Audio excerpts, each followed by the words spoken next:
My name is Steve Sorrow, and I was one of Eileen's helpers in the great town of Westford. So to the Westford people, thank you very much for the work you did.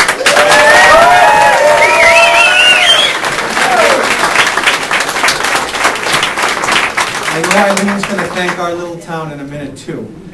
It's been a long campaign, it's been a hard campaign. I know it's been quite brutal for Eileen at times. I'm so proud of the campaign she's run. She stayed above the flames.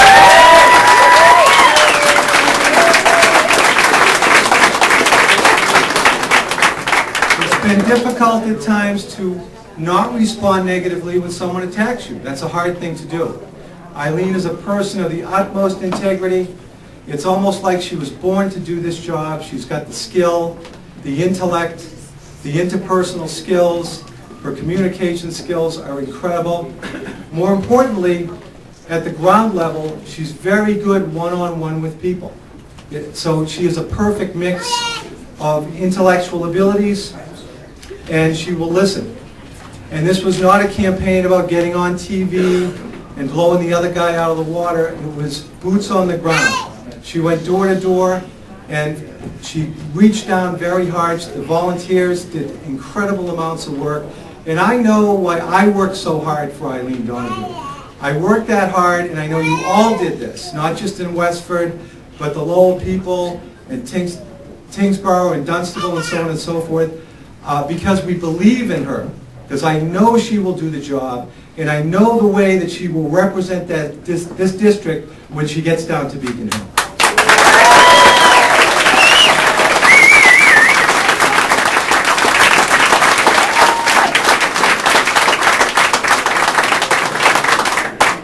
I've known Steve Pangiotakis as long as I've known Eileen Donoghue. Steve Pangiotakis is a giant. Some of the mailers we sent out were filling Steve's giant shoes. There's no one I have more confidence in to do the job and fill those shoes of Steve Pangiotakis than Eileen Donoghue.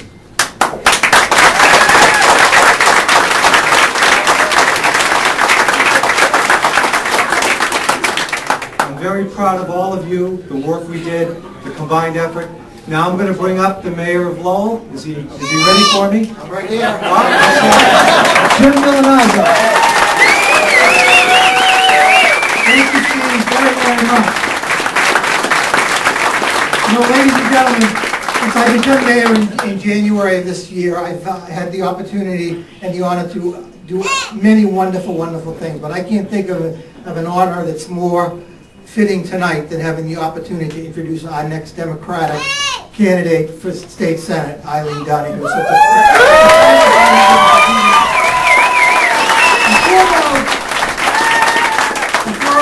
I do lunch, Steve, I want to thank everyone that's here. Obviously, Eileen's family, her friends, her supporters.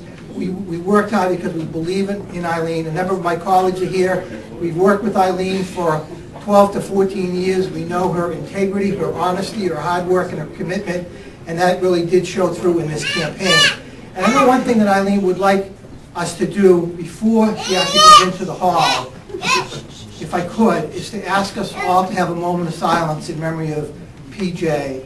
Patrick Johnson, as you know, was killed tragically the other evening. He's a police officer, was a police officer here in Lowell, and he too had the utmost integrity and did his job so well. And I know that Eileen would want us to have a moment of silence in PJ's memory. Thank you very much. It's now my distinct pleasure to introduce the next Democratic nominee for the State Senate, who worked so hard over the last few months and really did such a wonderful, wonderful job. We're all very proud of her. Eileen Donoghue.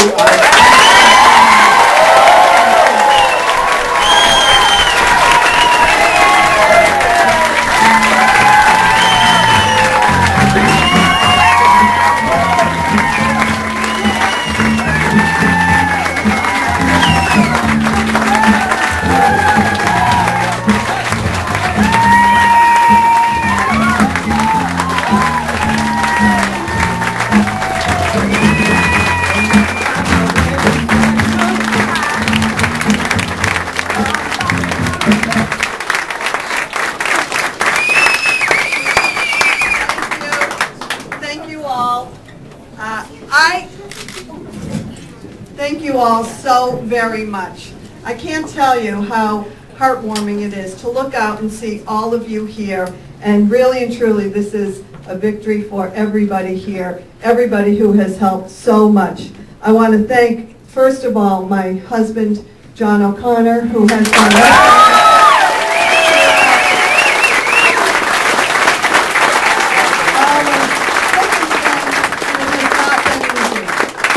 I also want to thank my family. And you know I'm one of 8 children. You probably heard it a few times. Well, many of them are here, including the youngest.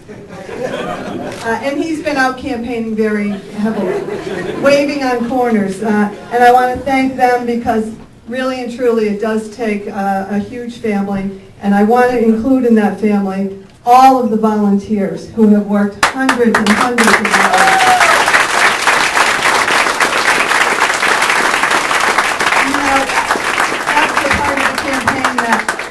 Don't realize how much work, people coming in, making phone calls, doing door-to-door drops. It has been countless hours, and I deeply appreciate all the help all of you have given. And really and truly, I can't thank you enough because it does mean the world to me.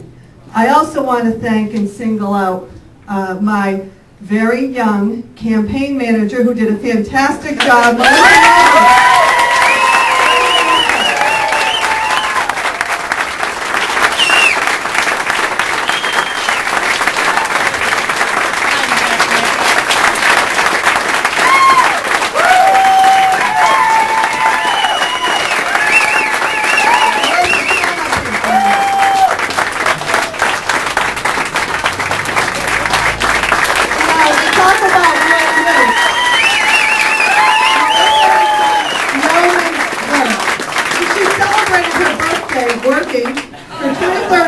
Working in the office till 8 at night. No, 10 at night that night. It was a Sunday. We let her out early.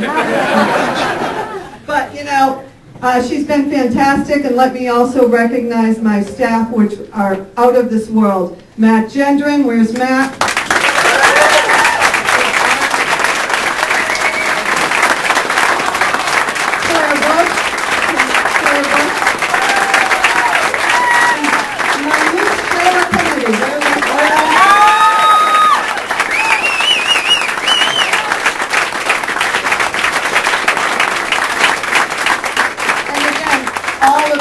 Because this is just wonderful. Let me just say, I stand here tonight, the Democratic nominee for Senate, because of your hard work and because you believed in me, and I am eternally grateful to each and every one of you.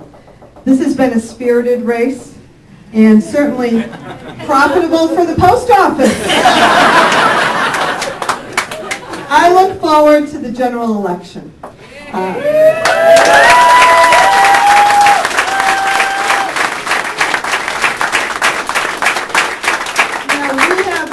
A lot during the short course of the campaign, and I'm left with 2 great impressions. It's no surprise that the voters are worried about the economy, about getting a job, about keeping their jobs, but they have over and over, going door to door, day after day. What I am impressed with is how deep this concern is.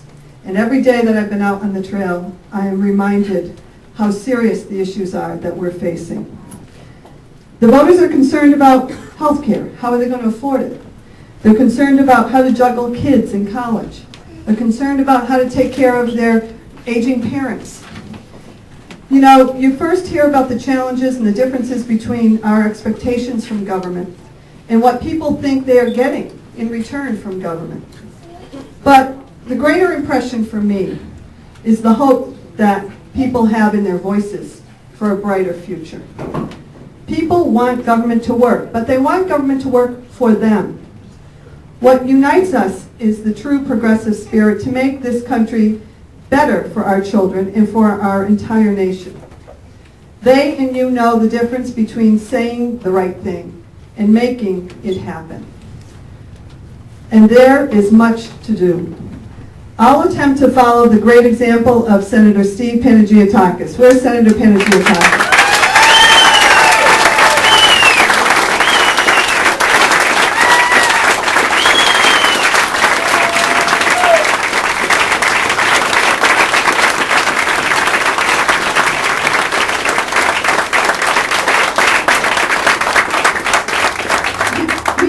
the best. And we will miss him, and I will ask myself at every vote, what would Pange do? But I will promise you that because there's only one Pange, I will make my own mark fighting for the interests of healthcare, education, a green economy, and creating and keeping jobs in the district. While Massachusetts set an example in 2006 by offering all residents health insurance, much is left to be done. And I'll work to streamline this success for physicians and control costs for families and companies. I believe education is the best foundation to ensure success of our children and our state. And in the Senate, I will fight to maintain early education and after-school programs. Speaking of children. Despite a tough economy, we cannot risk cutting these essential programs. A green economy can potentially provide Massachusetts with new source of jobs, cost savings, technology, and help preserve our beautiful state. It's important that we think green now to keep Massachusetts as competitive as possible in the future. With concerns over jobs and the economy in the forefront of our minds, I'll head to Beacon Hill with your help and vote on November 2nd with solutions. Massachusetts economy couldn't exist without small business, and we need to make sure that our state policies allow them to keep their doors open.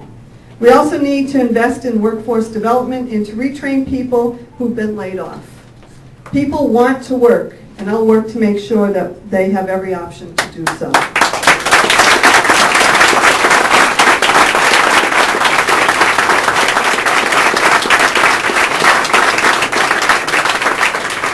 You know, this is a very perilous time that we're in, one that requires our industry as well as our leadership. It requires a clear head and a voice of reason. I know, believe me, I know that I will be only one voice down there, but I will be your voice, and it will be heard, just as it was when Senator Panagiotakis represented us for 14 years in the state Senate.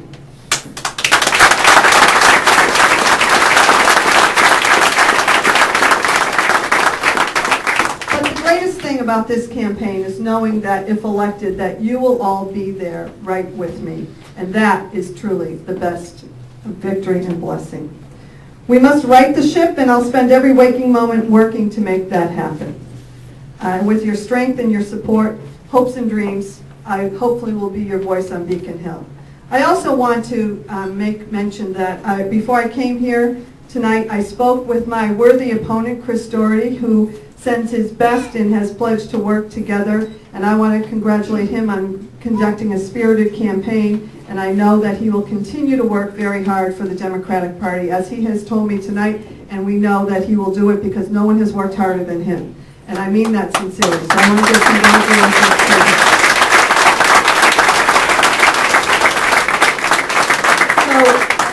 him. So, you know, together, November 2nd is right around the corner. We have a lot of work left to do, so don't anybody go on vacation, you know, I still need them. Keep those signs, but I want to thank you. I look forward to the next several weeks campaigning, this time against a Republican and an independent. But we're up to the task. We had good training this time. We got our sea legs, and so with your help and your support, and again your vote, we'll make certain that November 2nd is a day of victory as well, and then get to work on Beacon Hill. So thank you so much.